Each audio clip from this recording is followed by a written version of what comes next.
Your average job, role, dungeon or raid guide will almost always explain what to do it right in a perfect scenario.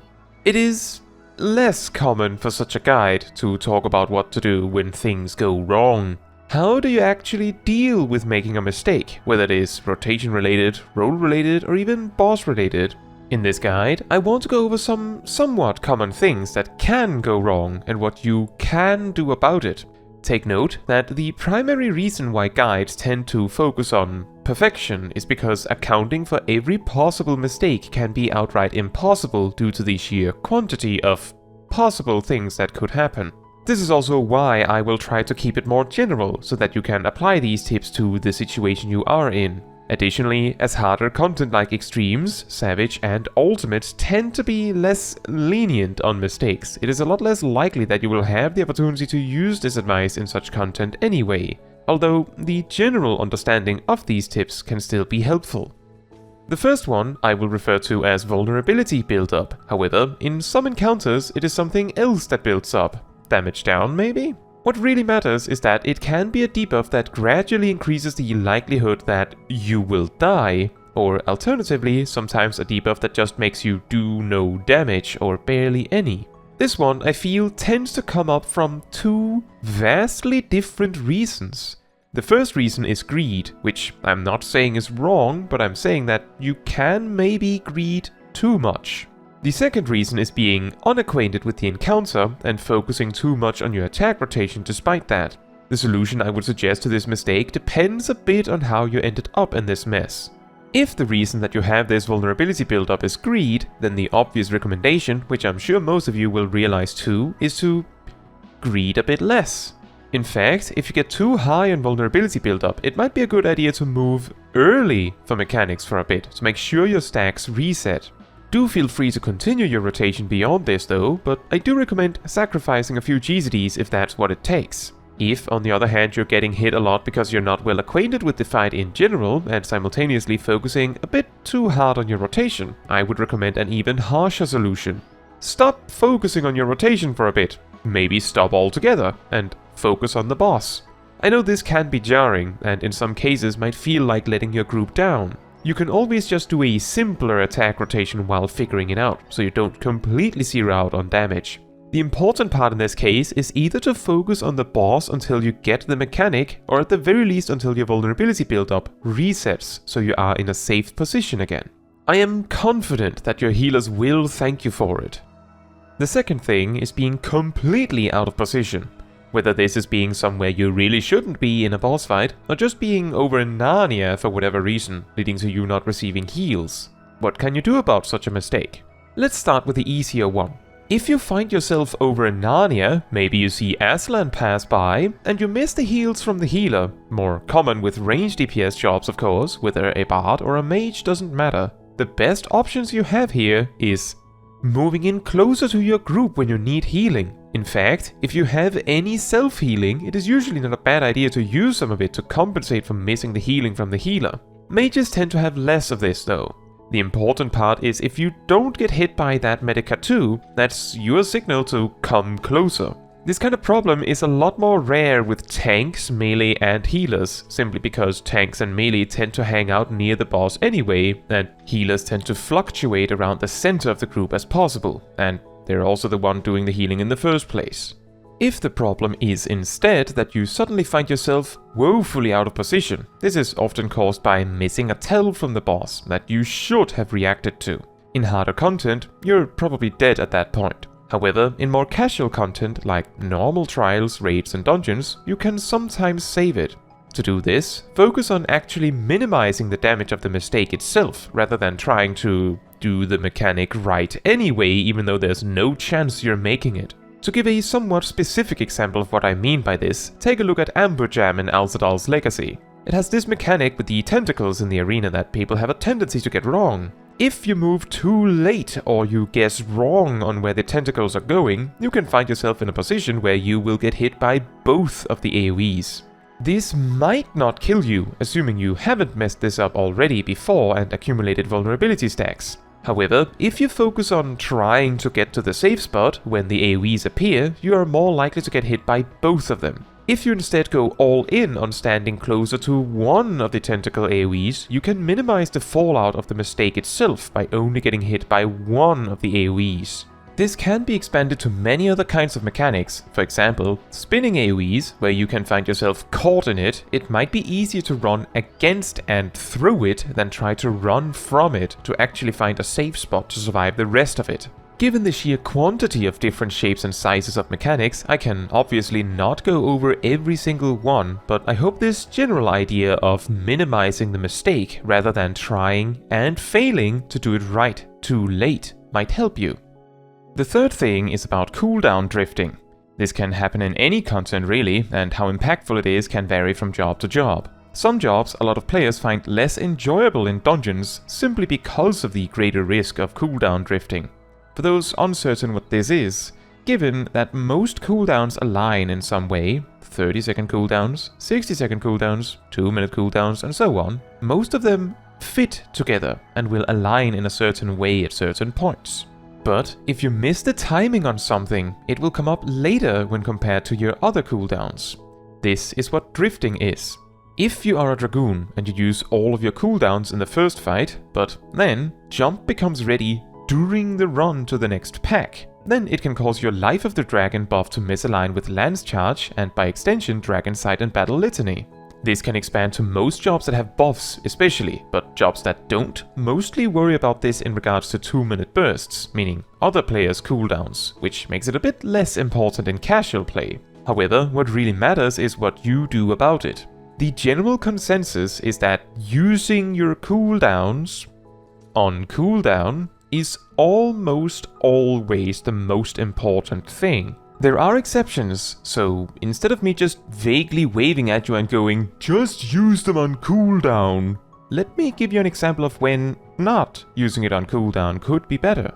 Let's say that you are a paladin, and Expiation has drifted 21 seconds exactly, so it no longer lands inside fight or flight. Obviously, you have to use fight or flight on cooldown for the rest of your rotation to function. What do you do about Expiation then? To fix Expiation, you would need to skip using it for an additional 9 seconds to drift it so much that it actually fits back into the rotation again. However, it will take 4 fight or flights before you will have made back an entire Expiation from the damage buff. Which means that you would ultimately only be paid back in full after 4 minutes, assuming other things don't drift in the meantime. It is worth keeping in mind that as you already would have drifted 21 seconds, you've already lost 70% of an Expiation, and you simply have to make the decision to lose the remaining 30% by waiting an additional 9 seconds in this case.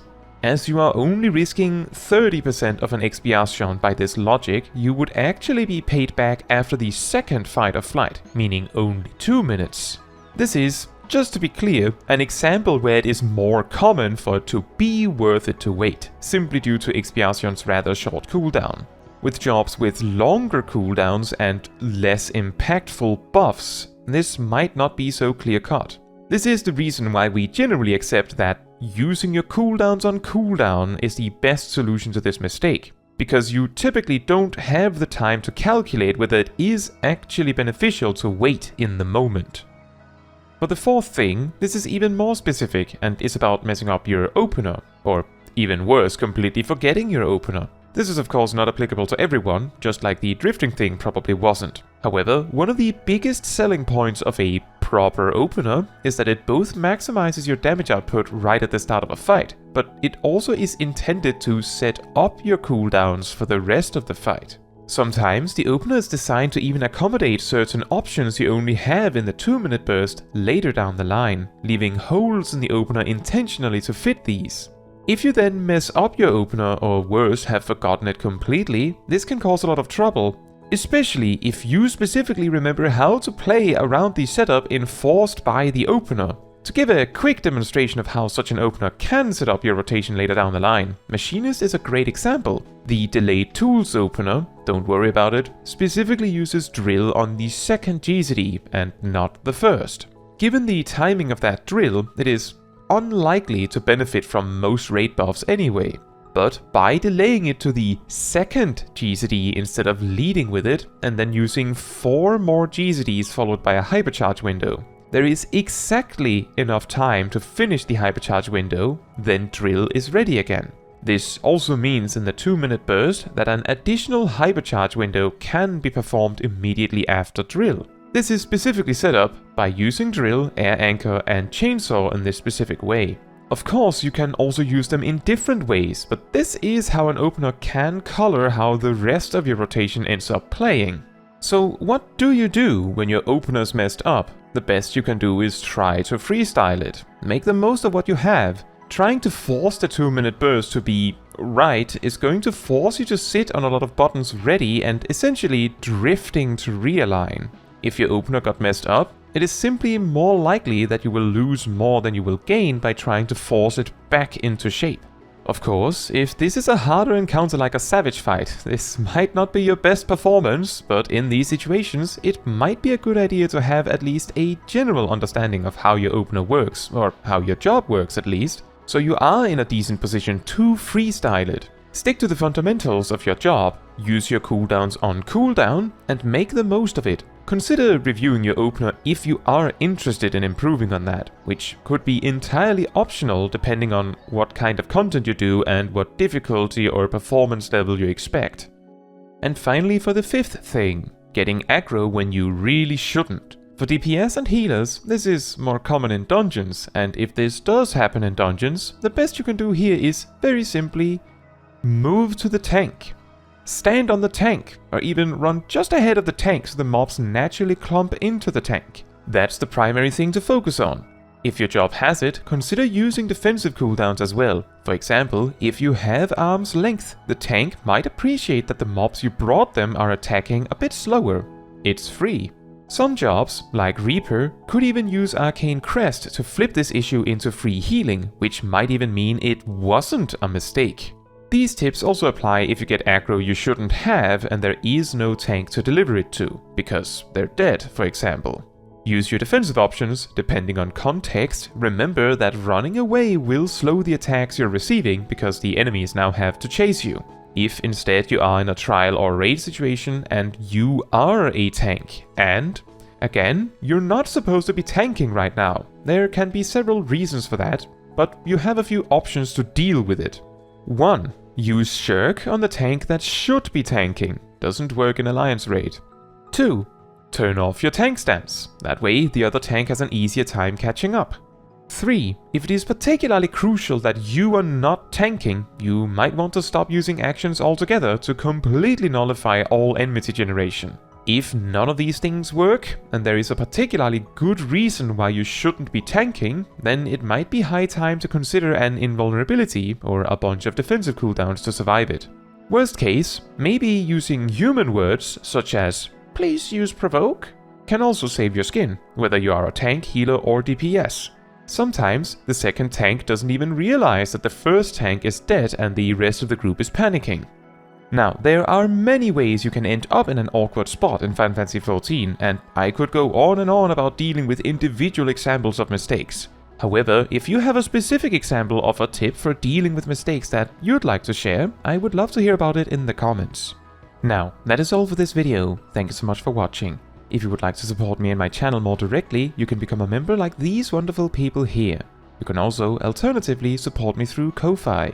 You can also support the channel by letting the YouTube algorithm know by liking the video, leaving a comment, subscribing, sharing, and hitting the bell to get notified when next I post a video. Fun fact, as Shirk only moves 25% of your enmity to your target, assuming both tanks have the same amount of enmity on an enemy, they would only be able to redirect the target to someone else in the group if that particular player has at least 26% of the enmity of the tanks, as they would both go down to 75%, moving 25% to that other player. Both tanks shirking would then lead that unsuspecting player to land on 76% of the original enmity peak, making them the target.